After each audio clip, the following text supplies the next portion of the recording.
ಚಿಕ್ಕೋಡಿ ಜಿಲ್ಲೆಗಾಗಿ ತೀವ್ರಗೊಂಡ ಹೋರಾಟಕ್ಕೆ ವಿದ್ಯಾರ್ಥಿಗಳ ಬೆಂಬಲ. ಚಿಕ್ಕೋಡಿ ಪ್ರತ್ಯೇಕ ಜಿಲ್ಲೆಗಾಗಿ ಹೋರಾಟದ ಕಾವು ಹೆಚ್ಚಾಗಿದ್ದು ಇವತ್ತು ಶಾಲಾ ಕಾಲೇಜು ವಿದ್ಯಾರ್ಥಿಗಳು ಬೆಂಬಲವನ್ನು ಸೂಚಿಸಿದ್ದಾರೆ. ಜಿಲ್ಲಾ ಹೋರಾಟ ಸಮಿತಿಯ ಸದಸ್ಯರು ಹೋರಾಟಕ್ಕೆ ವಿದ್ಯಾರ್ಥಿಗಳು ಬೆಂಬಲ ಸೂಚಿಸಿ ಜಿಲ್ಲೆ ಆಗಬೇಕೆಂಬ ಆಗ್ರಹಿಸಿದ್ದಾರೆ. ಪಟ್ಟಣದ ಹೊಸ ವೃತ್ತದಲ್ಲಿ ವಿದ್ಯಾರ್ಥಿಗಳು ರಸ್ತೆದಲ್ಲಿದ್ದು ಮಾನವ ಸರಪಳಿ ನಿರ್ಮಿಸಿ ಚಿಕ್ಕೋಡಿ ಪ್ರತ್ಯೇಕ ಜಿಲ್ಲೆ ಮಾಡಬೇಕು ಎಂದು ಪಟ್ಟಣ ಹಿಡಿದಿದ್ದಾರೆ. ಬಳಿಕ ತಹಶೀಲ್ದಾರ್ ಕಚೇರಿಗೆ ತೆರಳಿ ಗ್ರೇಡ್ 2 ತಹಶೀಲ್ದಾರ್ ಪರಿಮಳ ದೇಶಪಾಂಡೆ ಮೂಲಕ ಮುಖ್ಯಮಂತ್ರಿಗಳಿಗೆ ಮನವಿಯನ್ನ ಸಲ್ಲಿಸಿದ್ದಾರೆ. ಜಿಲ್ಲಾ ಹೋರಾಟ ಸಮಿತಿಯ ಅಧ್ಯಕ್ಷ ಎಸ್ವೈ ಹಂಚಿ ಮಾತನಾಡಿ, ಜಿಲ್ಲಾ ಹೋರಾಟಕ್ಕೆ ವಿದ್ಯಾರ್ಥಿಗಳು ಬೆಂಬಲ ಸೂಚಿಸಿದ್ದು ಹೋರಾಟಕ್ಕೆ ಮತ್ತಷ್ಟು ಶಕ್ತಿ ಬಂದಿದೆ. ಅಧಿವೇಶನದಲ್ಲಿ ನಮ್ಮ ಭಾಗದ ಜನಪ್ರತಿನಿಧಿಗಳು ಧ್ವನಿ ಎತ್ತುತ್ತಿರುವುದು ಸ್ವಾಗತಾರ್ಹ ಎಂದರು.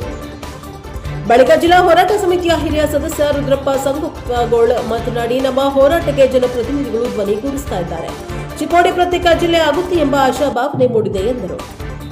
ಈ ಸಂದರ್ಭದಲ್ಲಿ ಸುರೇಶ್ ಬ್ಯಾಕೋಡ್, ನಾಗೇಶ್ ಮಾಳಿ, ಕೃಷ್ಣ ಕೆಂಚನವರ್, ರಮೇಶ್ ಬಸ್ಸೆಬಾಡೆ, ಚೆನ್ನಪ್ಪ ಬಡಿಗೇರ್ ಸೇರಿದಂತೆ ಇನ್ನಿತರರು ಉಪಸ್ಥಿತರಿದ್ದರು. Bureau report Arun NKS report, Chikkodi ಜಿಲ್ಲೆಗಾಗಿ ಹೋರಾಟದ ಪ್ರತಿಫಲ, ಅದರ ಒಂದು ಅವಕಾಶ ಇವತ್ತು ಸಿಕ್ಕಿದೆ. ನಿನ್ನಿನ ದಿವಸ ಬೆಳಗಾವಿಯ ಚಳಿಗಾಲ ಅಧಿವೇಶನದಲ್ಲಿ ನಮ್ಮ ಭಾಗದ ಎಲ್ಲ ಶಾಸಕರು ಧ್ವನಿ ಎತ್ತಿದ್ದಾರೆ. ಅವರಿಗೆ ನಾನು ಮೊಟ್ಟ ಮೊದಲಿಗೆ ಧನ್ಯವಾದಗಳನ್ನು ಹೇಳ್ತೇನೆ, ಅವರಿಗೆ ಅಭಿನಂದನೆಗಳನ್ನು ಸಲ್ಲಿಸ್ತಾ ಇದ್ದೇನೆ. ಯಾಕಂದ್ರೆ ಬಹಳಷ್ಟು ಸಲ ಅಧಿವೇಶನದೊಳಗೆ ನಮ್ಮ ಧ್ವನಿಯನ್ನು ಕೇಳುವವರು ಇದ್ದಿರಲಿಲ್ಲ. ಆದರೆ ಇವತ್ತ ಸನ್ಮಾನ್ಯರಾಗಿರ್ತಕ್ಕಂಥ ದುರ್ಯೋಧನ ಐಹೊಳೆ ಅವರು, ಶಶಿಕಲಾ ಜೊಲ್ಲೆ ಅವರು, ಹಾಗೆಯೇ ರಾಜು ಕಾಗೆ ಅವರು, ಆಮೇಲೆ ಬಾಲಚಂದ್ರ ಜಾರಕಿಹೊಳಿ ಅವರು, ಸತೀಶ್ ಜಾರಕಿಹೊಳಿ ಅವರು, ಅದ್ರ ಜೊತೆಗೆ ರಾಮದುರ್ಗದ ಪಟ್ಟಣ ಅವರು ಕೂಡ ಚಿಕ್ಕೋಡಿ ಜಿಲ್ಲೆ ಆಗಬೇಕು ಅನ್ನತಕ್ಕಂಥ ಒಂದು ವಿಷಯವನ್ನು ಎತ್ತಿದ್ದಾರೆ. ಬಹುಶಃ ಮುಖ್ಯಮಂತ್ರಿಗಳಿಗೆ ಇದರ ಎಲ್ಲ ಈ ವಿಚಾರ ಗೊತ್ತಾಗಿದೆ. ಹೀಗಾಗಿ ಚಿಕ್ಕೋಡಿ ಜಿಲ್ಲೆ ಆಗತಕ್ಕಂಥ ಒಂದು ಸಂಭ್ರಮ ಇವತ್ತು ನಮಗೆ ಕಾಣ್ತಾ ಇದೆ. ಆದ್ರೆ ನಾವು ಹೋರಾಟವನ್ನು ಬಿಡೋದಿಲ್ಲ.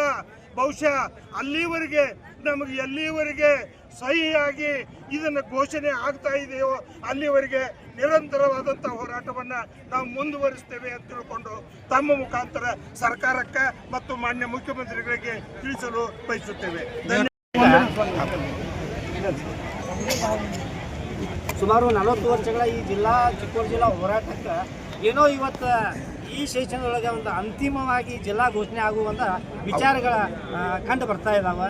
ಯಾಕಪ್ಪ ಅಂದರೆ ಇವತ್ತು ಗೋಕಾಕದವರಾಯ್ತು, ಚಿಕ್ಕೋಡಿಯವರು ಇವತ್ತು ಎಲ್ಲ ಈ ಬೆಳಗಾವಿ ಜಿಲ್ಲಾ ವ್ಯಾಪ್ತಿ ಬರ್ತಕ್ಕಂಥ 18 ಶಾಸಕರು, 3 ಮಂದಿ MLC ಅವರು, MP ಗಳು ಎಲ್ಲರೂ ಇವತ್ತು ಈ ಚಿಕ್ಕೋಡಿ ಒಂದೇ ಧ್ವನಿಯಲ್ಲಿ ಚಿಕ್ಕೋಡಿ ಮೊಟ್ಟ ಮೊದಲಾಗಿ ಜಿಲ್ಲೆ ಆಗಬೇಕಂತ ಹೇಳಿ ಇವತ್ತು CM ಮೇಲೆ ಈ ಅಧಿವೇಶನ ಮುಗಿಯೋದ್ರೊಳಗೆ ಪ್ರೆಷರ್ ತರ್ತಾರೆ. ಜಿಲ್ಲೆ ಆಗ್ತದಂತ ಹೇಳಿ ನಮ್ಗೆ ಈ ಸಿಹಿ ಸುದ್ದಿ ಆಶಾಭಾವನೆ ಐತಿ. ಸಿಹಿ ಸುದ್ದಿ ಆಶಾಭಾವನೆ ಎಲ್ಲ 100ಕ್ಕೆ 100 ಆಗ್ತದಂತ ನಾವು ಭಾಳ ವಿಶ್ವಾಸ ಇಟ್ಟೇವಿ.